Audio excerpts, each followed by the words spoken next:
안녕하세요. 광테크입니다. 요즘 미국의 테이퍼링과 중국 부동산 업체 헝다의 파산 위험성으로 인한 금융시장 충격이 실물 경제로 번지고 있습니다.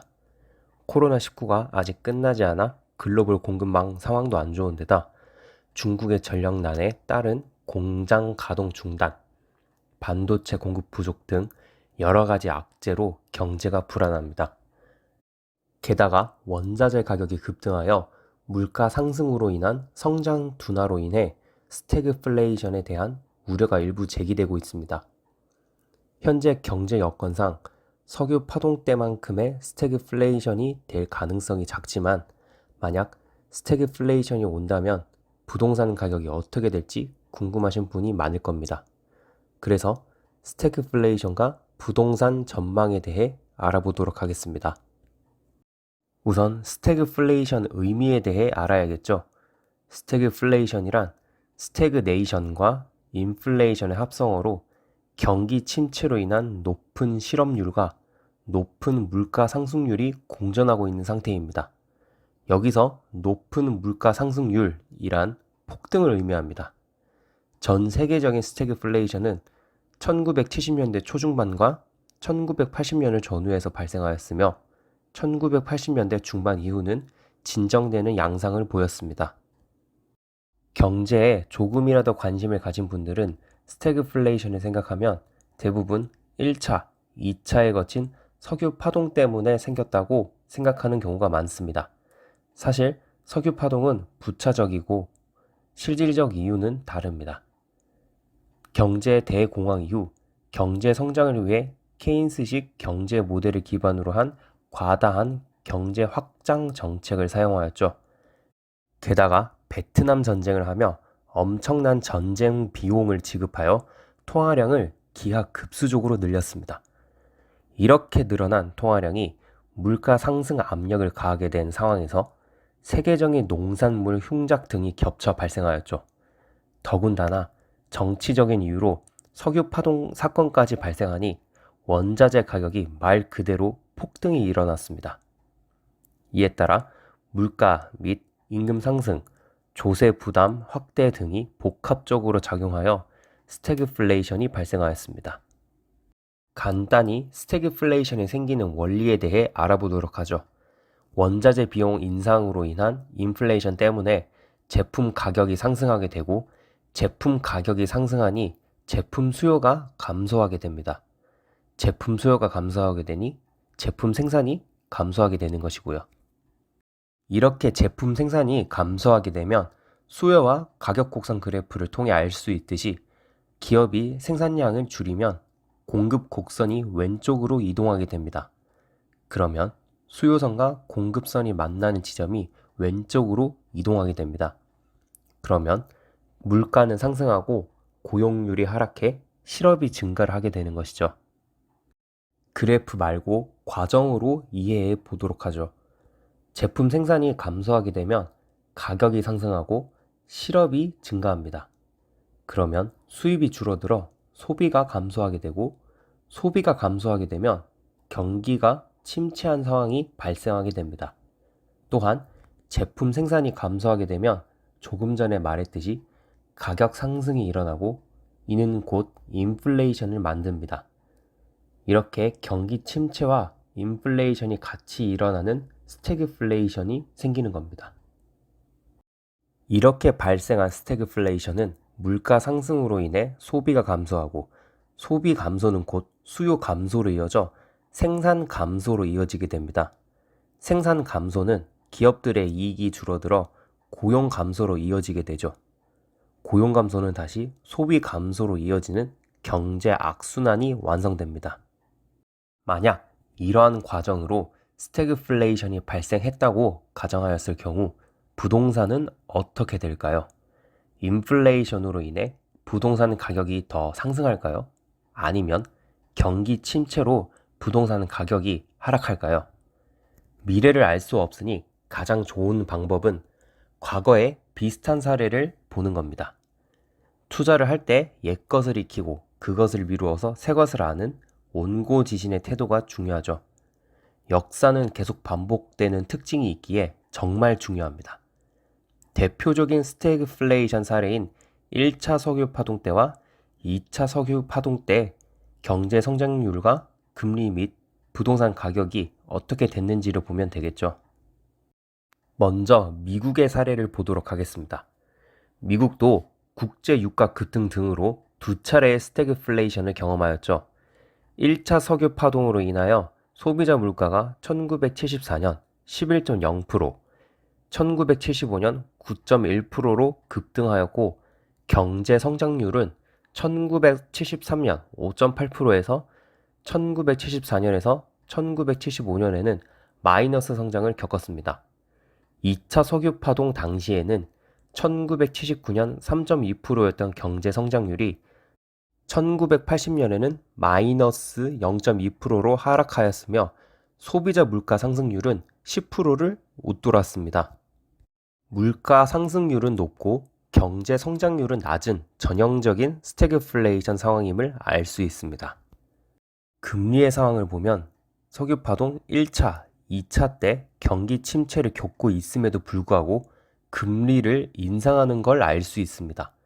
왜냐하면 미국이나 우리나라처럼 인플레이션 목표제를 시행하고 있는 국가에서 스태그플레이션이 발생한다면 인플레이션을 억제하는 쪽인 긴축 정책을 진행할 수밖에 없기 때문이죠. 인플레이션의 폐해가 더 크기 때문입니다. 단적인 예로 멕시코와 브라질, 아르헨티나 등은 과거 1970년대 석유 파동으로 경기가 위축되자 스태그플레이션 아래에서 저금리 정책을 사용했죠. 그런데 저금리로 유동성이 증가하면서 인플레이션이 가속화했고 경제가 파탄난 경험이 있습니다. 석유 파동으로 인한 스태그플레이션 시기인 1980년을 전후한 기간, 경제 성장률이 크게 둔화하고 소비자 물가가 급등하면서 실질 주택 가격은 큰 폭의 마이너스를 기록했음을 알 수 있습니다. 다음은 영국의 사례를 보겠습니다. 1차 석유 파동인 1974년에서 1975년에 소비자 물가는 16에서 24.1%로 급등하였으나 경제 성장률은 1973년 7.1%에서 1974년에서 1975년에는 마이너스 1.4에서 마이너스 0.6%로 하락했습니다.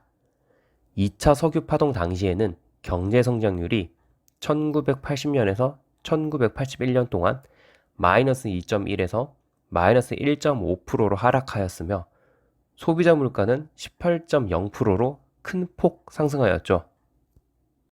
영국도 석유 파동을 겪으면서 물가가 미친 듯이 오르자 미국처럼 금리를 올리는 것을 알 수 있습니다. 경기 침체를 겪더라도 인플레이션을 막는 게 더 중요하기 때문이죠. 석유 파동으로 인한 스태그플레이션 시기인 1973년에서 1975년 및 1980년을 전후한 기간, 실질 주택 가격 변동률은 상승폭이 크게 둔화함을 알 수 있습니다. 1차 석유 파동 시기에는 이전에 연 30%를 웃돌던 주택 가격 상승률이 10% 이하로 낮아졌으며 물가 상승을 고려한 실질 주택 가격은 하락으로 전환, 1980년을 전후한 2차 석유 파동 시기에도 유사한 현상을 보이며 1차 석유 파동 이후 점차 회복하고 있던 주택의 상승률이 크게 둔화하였으며 1981년에 실질 주택 가격은 마이너스를 기록하였습니다. 이번에는 일본의 사례를 보도록 하겠습니다. 일본은 1차 석유 파동 당시 소비자 물가는 연 23.2%나 급등하였고 경제 성장률은 마이너스 1.2%를 기록하였죠. 2차 석유 파동의 영향을 받은 1980년의 경제 성장률은 전년의 5.5%에서 2.8%로 하락하였으며 소비자 물가는 7.9%로 상승했음을 알 수 있습니다. 일본 또한 스태그플레이션이라는 경기 침체와 큰 폭의 물가 상승률을 겪으면서 미국과 영국처럼 금리를 올렸다는 사실을 알 수 있습니다. 일본의 집가는 매년 큰 폭으로 상승하는 추세를 유지했으나 스태그플레이션 시기 동안 상승폭이 둔화하면서 1975년에는 실질 집가가 마이너스를 기록하였습니다. 마지막으로 우리나라는 어땠는지 보도록 하겠습니다. 한국 역시 국제 유가 급등으로 인해 두 차례의 스태그플레이션을 겪었습니다. 1차 석유 파동이 발생한 1974년에서 1975년 중 소비자 물가는 연 25% 수준으로 급등했지만 경제 성장률은 5.9에서 7.2%로 하락하였죠. 2차 석유 파동과 국내 정치적 불안이 맞물리면서 1980년 경제 성장률은 마이너스 1.5%로 마이너스 성장을 기록하였으며 소비자 물가는 28.7%나 폭등하였습니다. 우리나라도 다른 나라와 마찬가지로 경기 침체와 인플레이션이 있는 스태그플레이션 상황에서 금리를 올리는 것을 알 수 있습니다. 1차 석유 파동 때도 그렇고 2차 석유 파동 때도 마찬가지로 과거의 사례를 비추어 보았을 때 경기 침체보다 인플레이션 목표제를 시행하고 있는 우리나라는 인플레이션 억제가 더 중요합니다. 그렇기에 만약 미래에 스태그플레이션을 겪는다면 경기 침체 때문에 경기 확장 정책을 쓰는 게 아니라 인플레이션을 잡기 위한 긴축 정책을 쓸 시행할 확률이 매우 높다는 것을 알 수 있습니다. 1차 석유 파동을 경험한 1973년에서 1975년 사이에 실질 주택 가격은 내림세로 전환하였습니다. 한편 2차 석유 파동을 경험한 1980년 전후한 기간에 집가 상승이 급격히 둔화하였으며 실질 집가 지수는 1980년에 마이너스 13.2%까지 하락하였습니다. 지금까지 스태그플레이션의 정의와 원인, 영향, 과거의 사례를 보았습니다. 과거 사례에서 살펴본 것과 같이 스태그플레이션 환경에서 주택을 비롯한 부동산 가격은 상승률이 크게 둔화하거나 하락하는 경향을 보입니다. 지속적인 물가 상승 상황에서는 인플레이션 해지로 실물 자산을 선호하는 경향이 있죠. 그렇지만 주택 등 부동산은 일반 재화와 달리 고가의 투자 자산 성격을 가진 재화이며 경기 침체에 따른 위험성이 높아지면 주택 구매 및 투자 수요가 위축됨을 알 수 있었습니다. 그러나 과거의 사례를 봤듯 스태그플레이션이 오면 주택 가격 하락이 왔지만 그 시기만 지나고 나면 통화량의 증가로 인한 장기적 우상향은 바뀌지 않는 사실입니다. 스태그플레이션이 왔을 경우 부동산 가격이 내려갔다고 걱정할 게 아니라 오히려 저가 매수의 기회로 삼으면 자산 증식에 좋은 기회가 되리라 봅니다. 지금까지 광테크였습니다. 감사합니다.